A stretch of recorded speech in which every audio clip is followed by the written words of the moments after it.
समाचारों के इस भाग के प्रायोजक हैं गौतम बाली मेकअप स्टूडियो और एकेडमी सेक्टर 1 चन्नी हिम्मत जम्मू। नमस्कार, स्वागत है आप सभी का द न्यूज नाउ में। मैं हिया नेजा आपके साथ। आए नजर डालते हैं कि आज दिन भर में क्या कुछ हुआ। जम्मू कश्मीर में बिजली के बिल को लेके एक बहुत बड़ा अपडेट आज सामने आया है, जहां मैं आपको बता दूं अब बिजली के बिल मीटर रीडिंग लेकर नहीं आएंगे, बल्कि डाक विभाग के जरिए डाकिया अब आपके घर बिल लेकर आएंगे और डाकिये के पास ही आप अपना बिल भी जमा करा पाएंगे।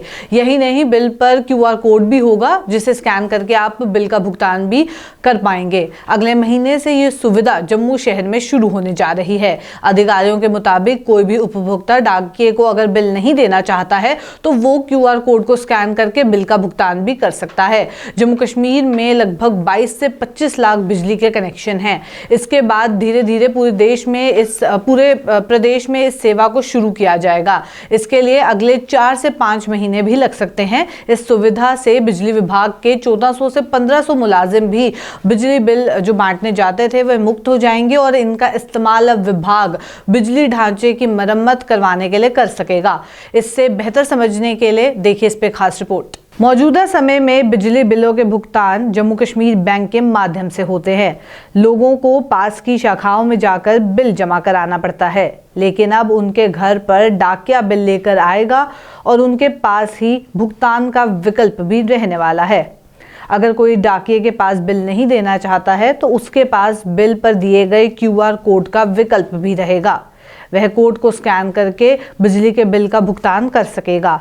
मौजूदा समय में बिजली बिलों के भुगतान जम्मू कश्मीर बैंक के माध्यम से होते हैं। लोगों को पास की शाखाओं में जाकर बिल जमा कराना पड़ता है, लेकिन अब उनके घर पर डाकिया बिल लेकर आएगा और उसके पास ही आप भुगतान कर सकेंगे अपने बिजली के बिलों का। अगर कोई डाकिये के पास बिल नहीं देना चाहता है तो उसके पास बिल पर दिए गए QR कोड का विकल्प भी रहेगा। वह कोड को स्कैन करके भुगतान भी कर पाएंगे। जानकारी के अनुसार जम्मू कश्मीर में 22 से 25 लाख बिजली कनेक्शन हैं। अक्सर लोगों की शिकायत रहती है कि बिजली के बिल समय पर उन्हें नहीं मिलते। इस सेवा से बिल समय पर भी मिलेंगे और उनके पास समय पर बिल मिलने के साथ समय पर भुगतान करने का अवसर भी होगा, जबकि मीटर से कोई छेड़छाड़ भी नहीं कर सकेगा। जितने बिजली का इस्तेमाल किया होगा उसके हिसाब से कंप्यूटर से बिल बनेगा और डाक विभाग के पास पहुंचेगा। यहां से विभाग अपने डाकियों के जरिए उपभोक्ताओं के घर बिल पहुंचा सकेगा। बिजली विभाग की ये पहल लोगों के लिए बड़ी राहत दे सकती है। Jammu power development corporation limited के MD अनंतयाल के द्वारा ये कहा गया है कि इस योजना का खाका तैयार कर लिया गया है। अब तक ये सेवा शुरू हो जानी थी, लेकिन डाक विभाग के स्तर पर कुछ देरी हो गई है। अब तमाम बंदोबस्त हो गए हैं। 1 महीने के भीतर पहले जम्मू शहर में इस सुविधा को शुरू किया जाएगा। इसके बाद धीरे धीरे 4 से 5 महीनों के भीतर पूरे प्रदेश में इसी तरह से बिजली के बिल दिए जाएंगे।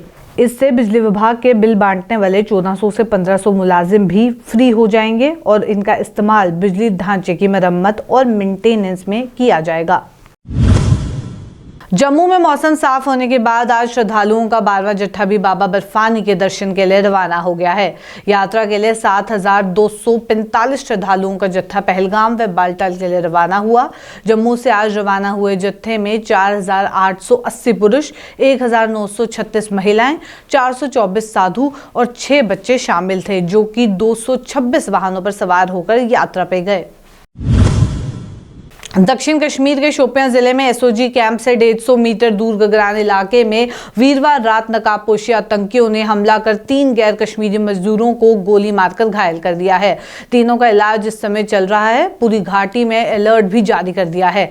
घटना की सूचना मिलते ही पुलिस तथा अर्धसैनिक बलों के अधिकारियों ने मौके का मुआयना कर साथ ही वहां मौजूद अन्य लोगों से पूछताछ भी की। इसके बाद पूरे इलाके में घेराबंदी कर तलाशी अभियान भी चलाया गया। पुलिस का कहना है कि हमलावरों को जल्द धर दबोचा जाएगा या मार दिया जाएगा। साथ ही साथ इस पूरे मौके पे गुलाम नबी आजाद ने शोपियां में गैर स्थानीय मजदूरों पर आतंकी हमले की कड़ी निंदा भी की है। आइए सुनिए कि गुलाम नबी आजाद का इस पूरे मौके पे क्या कुछ कहना रहा।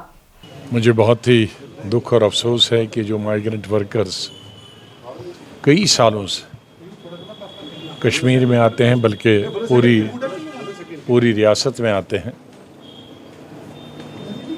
वो अपना रोज़गार के लिए आते हैं, लेकिन जहाँ तक उनके रोज़गार का सवाल है वो तो ठीक है उनके लिए, लेकिन कश्मीरी अवाम की मदद के लिए आते हैं। यहाँ मेसन्स की कमी है, वो बाहर से आते हैं। सड़क पे मज़दूरों की कमी है, उसके लिए आते हैं। बल्कि अब धान की खेती के लिए भी हमारे बिहार के लोग आते हैं। तो जितने भी मज़दूर बाहर से आते हैं, चाहे वो बिहार से आएँ या और बंगाल से आएँ या किसी भी सूबे से आएँ, वो यहाँ के आवाम की खिदमत करने के लिए आते हैं, यहाँ के आवाम की सेवा करने के लिए आते हैं। और अगर कुछ लोग शरारत पसंद अनासिर उन पे हमला करें, उनको मारें, ये तो अच्छी बात है कि इस दफ़ा उस हमले में वो बच गए, लेकिन इससे पहले भी पिछले कई सालों में उनकी जानें ली गई हैं, जिसकी वजह से अगर इसी तरह से हरासा किया गया इन बाहर के मज़दूरों को, और ये बाहर के मज़दूर सिर्फ हमारी रियासत में नहीं आते हैं, हमारे मज़दूर भी रियासत के तकरीबन 10-15 सूबों में जाते हैं काम करने के लिए। तो अगर हमारे मज़दूरों के साथ ऐसा कोई करेगा तो हमको कैसा लगेगा।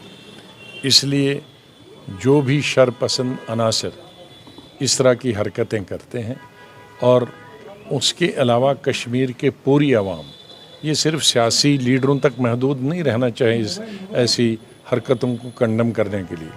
कश्मीरी आवाम जिनके खेत में वो काम करते हैं, जिनके मज़दूरी वो मकान बनाने में काम करते हैं, जिनके मेसन का तौर पे वो काम करते हैं, जिनके फ्रूट अक्टूबर नवंबर के महीने में फ्रूट उतारने के लिए या पेटियां चढ़ाने के लिए ट्रकों में ऊपर नीचे चढ़ाने के लिए काम करते, उन सबको कंडम करना चाहिए।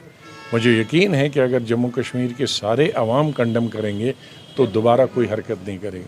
वरना क्या होता, 2-3 सियासी पार्टियां कंडम करती हैं तो ऐसी हरकत करने वाले समझते हो हमें तो अवाम कंडम नहीं करती। ये अवामी मसला होना चाहिए और अवाम ही ये खिदमत करते हैं, करने के लिए आते हैं। जम्मू कश्मीर केंद्र शासित प्रदेश के उपराज्यपाल मनोज सिन्हा ने हाल ही में अमर सिंह कॉलेज श्रीनगर में छात्रों की एक सभा को संबोधित किया है। वहां उन्होंने ये कहा कि लगभग हर साल कश्मीर में हर दिन बंद का आह्वान होता था और वे दिन गए जब घाटी में स्कूल व कॉलेज बंद रहते थे। उन्होंने ये भी कहा है कि हड़ताल का आह्वान अतीत की बात हो गई है और अब पूरे साल के 365 दिन शांतिपूर्वक बीतते हैं और साथ ही साथ स्कूल और कॉलेज भी हर दिन सामान्य रूप से काम करते हैं। आइए सुनिए और क्या कुछ कहा।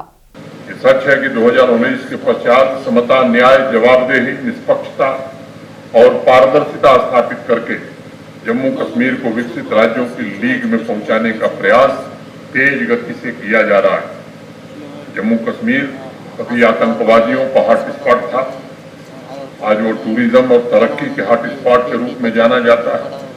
यहाँ बच्चे बैठे हुए हैं, रोज पड़ोसी मुल्क की कॉल पर स्कूल और कॉलेज बंद हो जाते थे, आपको पढ़ने का अवसर नहीं मिलता था। अब वो दिन खत्म हो गए हैं जब किसी की कॉल पर स्कूल, कॉलेज और व्यापार बंद होगा यहाँ पर। और मैं बच्चों से कहना चाहता हूँ कि आप ही आने वाले भारत के और जम्मू कश्मीर के भविष्य को, इसलिए आप अच्छे ढंग से पढ़ें, आपकी पढ़ाई अच्छे से चले और आने वाले दिनों में, आज आप अमृत काल में हैं जब देश आजादी का अमृत महोत्सव से बाहर निकलकर शताब्दी वर्ष मनाए, तो इस भारत का नेतृत्व आप करें।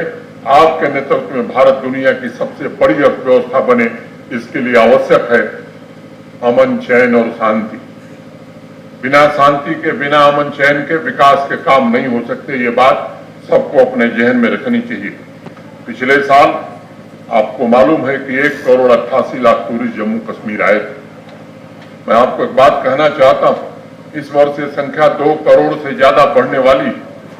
आप सब जानते हैं कि 150 दिन पहले हड़ताल के होते थे। हर साल 1 जनवरी को बकायदा हड़ताल का कैलेंडर जारी किया जाता है। अब 365 दिन जनजीवन सामान्य रहे, बिजनेस, स्कूल, कॉलेज और यूनिवर्सिटी सुचारू रूप से चलें, इसकी हर कोशिश की गई है और इसमें सफलता भी मिली। पीपल्स डेमोक्रेटिक पार्टी के प्रवक्ता सुरेंद्र सिंह ने पूर्व मुख्यमंत्री महबूबा मुफ्ती को घर में नजरबंद किए जाने की कड़ी निंदा की है। जम्मू में पार्टी कार्यकाल में प्रेस वार्ता कर उन्होंने कहा कि एक तरफ सरकार सुप्रीम कोर्ट में हल्फनामा पेश कर दावा करती है कि जम्मू कश्मीर में हालत ठीक है, वहीं दूसरी तरफ सरकार यहां मुख्यधारा पार्टी के अध्यक्ष और पूर्व मुख्यमंत्री को घर में नजरबंद भी कर देती है। आइए सुनिए उनका क्या कुछ कहना रहा। और तो और जो कोई पुलिस के सिपाही या ऑफिसर वहां खड़े थे वो अपना मुंह छुपा के और पीछे भाग रहे हैं। तो ये जम्मू कश्मीर में डेमोक्रेसी नाम की चीज नहीं। जम्मू कश्मीर में डेमोक्रेसी चल रही है, डांस से चल रहा है या डंडा तंत्र चल रहा है। जम्मू कश्मीर में ब्यूरोक्रेसी है, 4 लोग स्टेट को चला रहे हैं। आम जम्मू कश्मीर के नागरिक का बुरा हाल है। आप देख लीजिए, अगर फॉर्मर चीफ मिनिस्टर वहां जाना चाहते हैं, भाई आप मुझे बताइए, कट्टरवाद की बात तो एक पॉलिटिकल पार्टी करती है, हम तो पूरे जम्मू कश्मीर की बात करते हैं। और दूसरा, कल जो बीजेपी के लोगों को मीडिया में स्टेटमेंट आया, कविंदर गुप्ता साहब ने कहा, आप लोगों ने कवर किया होगा, उन्होंने कहा कि भाई एडमिनिस्ट्रेशन ने ठीक कदम उठाया है, उनको हाउस अरेस्ट किया है। तो उन्हीं के पार्टी के एक स्पोक्स पर्सन कहते हैं जी ये झूठ बोल रहे हैं, वो हाउस अरेस्ट है ही नहीं। भाई मैं उन दोनों से पूछना चाहता हूँ, बताओ तुम में से सच्चा कौन है? क्या कविंदर गुप्ता साहब सच कह रहे हैं, क्या उनका स्पोक्स पर्सन कह रहे हैं? भाई इस तरह का डबल स्टैंडर्ड जम्मू कश्मीर में नहीं चल सकता। आप लोगों के साथ जो जुल्म कर रहे हो, हम उसका पुरजोर शब्दों में हम उसको कंडेम करते हैं, उसकी मजम्मत करते हैं। हम ये कहते हैं कि जम्मू कश्मीर में नॉर्मलसी बहाल कीजिए। सरकार नॉर्मलसी बहाल करने में फेलियर साबित हो चुकी है। आप पूरे मुल्क के मेंबर पार्लियामेंट को तो जम्मू कश्मीर में घुमाना चाहते हैं, लेकिन जम्मू कश्मीर में फॉर्मर चीफ मिनिस्टरों को उनकी सिक्योरिटी की गाड़ियां आपने देखा होगा कि कल इनको सिक्योरिटी की गाड़ियां नहीं मिली। उमर अब्दुल्ला साहब भी हमने देखे, वो पैदल अपने ऑफिस में गए हैं। भाई अगर आप फॉर्मर चीफ मिनिस्टरों को ऐसे ट्रीट करते हो तो वो मुझे आप बताइए, मेरे और आप जैसे लोगों का हाल क्या होगा? तो इसलिए आज हमारी पार्टी जम्मू यूनिट की तरफ से हम सब इस सरकार के कल के एक्शन के पुरजोर शब्दों में उसको कंडेम करते हैं, उसकी मजम्मत करते हैं और सरकार से ये पूछना चाहते हैं, एलजी साहब आप ही बताइए, क्या जम्मू कश्मीर के हालात ठीक हैं? अगर ठीक है तो फॉर्मर चीफ मिनिस्टर को रोका क्यों गया? तो अगर हालात खराब है तो फिर कोर्ट को गुमराह मत कीजिए, कोर्ट में कहिए। कोर्ट में आप एफिडेविट देते हैं, झूठ बोलते हैं, क्यों? क्योंकि आपको पता है कि आपने जम्मू कश्मीर के साथ कुछ नहीं किया, तो लोगों को इतने ऐसे जुमलों। और दूसरी बड़ी बात कि जम्मू कश्मीर एक लेबोरेटरी बन चुका है, यहाँ पर टेस्टिंग की जाती है।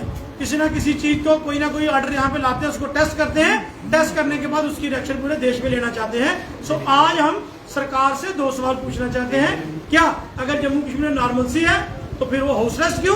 तो अगर हाउस अरेस्ट है तो फिर मीडिया में आकर मानिए, कोर्ट के सामने भी जाइए, तो चलिए फिलहाल के अंक में इतना ही। कल फिर आपसे मुलाकात करेंगे। अभी के लिए दीजिए इजाजत। नमस्कार।